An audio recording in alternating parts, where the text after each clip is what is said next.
हम लोग कौन से काल में हैं? कौन सा काल चल रहा है? पंचम काल चल रहा है। और कभी कभी हम लोग पढ़ते हैं कि पंचम काल बड़ा दुखदायी है। क्यों? क्योंकि इसका नाम है पंचम काल का दुखमा काल। कौन सा काल है? दुखमा काल। और दुखमा काल है यानी कि दुखों की बहुलता, दुखों की बहुलता से भरा हुआ एक काल। और अपन ये देखें कि यहाँ पर सुख सुख ढूंढे से भी नहीं मिलता है, सुख ढूंढे से भी नहीं मिलता है। और जो जिसे हम सुख समझते हैं वो सुखाभास है, सुख नहीं, एक आभास ऐसा लगता है कि सुख है, तो वो सुख नहीं है। और जिसे हम सुखाभास समझते हैं, सुख समझ लेते हैं, वो सुख भी पीड़ा को देने वाला होता है। आज सुख है तो वही सुख कल पीड़ा बन जाता है। इसलिए आकर महाराज बोले कि इस पंचम काल में मोक्ष है क्या? इस पंचम काल में मोक्ष है क्या? मोक्ष है क्या? पीछे वाले बताओ, मोक्ष है क्या? नहीं है। सही बात है ना कि पंचम काल में मोक्ष, कमल जी है क्या? सुशील जी, पंचम काल में मोक्ष है क्या? नहीं। मोदी जी, जीवन कला जी, नहीं है। पंचम काल में मोक्ष नहीं है, ऐसी हम लोगों को भुट्टी पिला दी गई कि पंचम काल में मोक्ष नहीं है। पर कौन कहता है पंचम काल में मोक्ष नहीं है? जैन कॉलोनी के लोग बोल रहे हैं पंचम काल में मोक्ष है।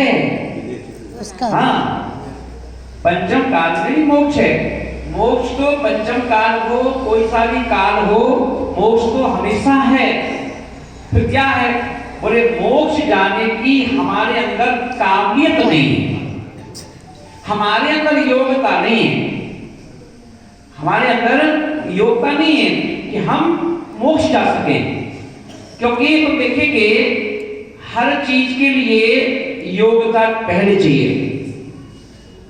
आपका बेटा या आपकी बेटी आईएएस ऑफिसर बनना चाहते हैं तो उनके अंदर योग्यता होना चाहिए। एमबीए करना चाहते तो योग्यता होना चाहिए, सीए करना चाहते हैं तो योग्यता होना चाहिए, महाराज बनना चाहते हैं तो योग्यता होना चाहिए, आप डॉक्टर बनना चाहते तो योग्यता होना चाहिए। योग्यता नहीं होगी तो हम देखेंगे क्या होगा, परेशानी हो जाएगी। अभी हम देखते हैं ना कितने बच्चे पढ़ लिख करके डिग्रियां हासिल करते हैं और जो आरक्षण जिनको दिया जाता है वो कम मेहनत में ही डिग्री प्राप्त कर लेते हैं। और फिर बाद में पता चलता है क्या हुआ, बोले कि देखो डिग्री थी नहीं और डॉक्टर बन गए। तो कितने कोई अभी अपन देखे होंगे पिछले सालों में कि पता चला कि डॉक्टर नहीं बन गई, आरक्षण से डॉक्टर बन गए, आला तो लगा दिया है सामने वाले की चेस्ट पर और कान में लगाई नहीं।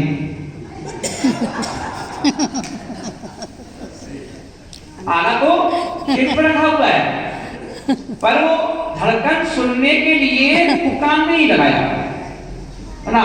और नीचे लोगों ने लिख दिया कि देखो भाई आरक्षण के डॉक्टर हैं। तो कहीं अपन देखें, चलो ठीक है वो तो आरक्षण के डॉक्टर थे पर हम लोग भी कहीं आरक्षण के जैन तो नहीं है कि कहीं आरक्षण से जैन बन गए हो अपन ना। बोले क्यों? बोले कि जैन धर्म को पाकर के भी हम लोगों की स्थिति वही है। देखो जैन कॉलोनी का नाम जैन कॉलोनी रखने से ही जैन थोड़ी ना हो जाएंगे, है कॉलोनी का नाम भले ही कुछ और भी हो पर जैन होना बड़ा परम आवश्यक है।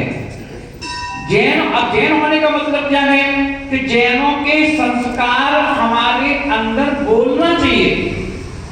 हमारे उठने बैठने खाने पीने चलने फिरने बोलने में जैन संस्कार जो है वो झलकना चाहिए। यदि वो संस्कार झलक रहे हैं तो आप कहीं भी जैन होकर रह सकते हो। और जैनों की बहुत कीमत है, ऐसा नहीं है। जैन शब्द जो है इसकी बड़ी कीमत है। आप कभी हस्तिनापुर जाएं तो अपन देखेंगे पूरे रास्ते में जैन सकंजी, जैन सकंजी, जैन सकंजी। और जैन की इतनी कीमत है कि एक मुस्लिम व्यक्ति ने रेस्टोरेंट खोला, उसका नाम रखा जैन रेस्टोरेंट। जैन रेस्टोरेंट उसका नाम रखा और वो जबरदस्त चलता है। तो किससे चल रहा है? जैन से। सरकार ने देखा कि भले ही सरकार कहती है कि जैन समाज मात्र 1%, वो भी हो सकता है माइनस में आ जाए, इतनी सी जैन समाज है 1 अरब 40 करोड़ लोगों के बीच में, पर फिर भी मत देखो कि हम भले ही 1% हो, पर 1% होने पर भी हमारे जैन नाम से फूड बिक रहा है। हवाई जहाज में जाओ तो जैन फूड, बड़ी बड़ी ट्रेनों में जाओ तो जैन फूड, अब तो विदेश में भी जाओ तो जैन फूड। तो I am proud my Jain religion, हर फख्र है अपने धर्म पर ना। मगर लोग तो उसको मान रहे हैं कि जैन व्यक्ति की कीमत क्या है, पर जो जैन हैं उन्हें अपनी खुद की कीमत नहीं मालूम है क्या ना। आज आपके बच्चों से पूछो क्या जैनों के संस्कार उनके अंदर हैं? जैन परिवार में जन्म तो हुआ है, जैन परिवार में जन्म तो लिया उन्होंने, पर देखो वो धर्म से दूर है। अगर जैन कॉलोनी में ऐसा कोई घर है जहाँ बच्चे ना हो? बताओ, जैन कॉलोनी में ऐसा कौन सा घर है जिसमें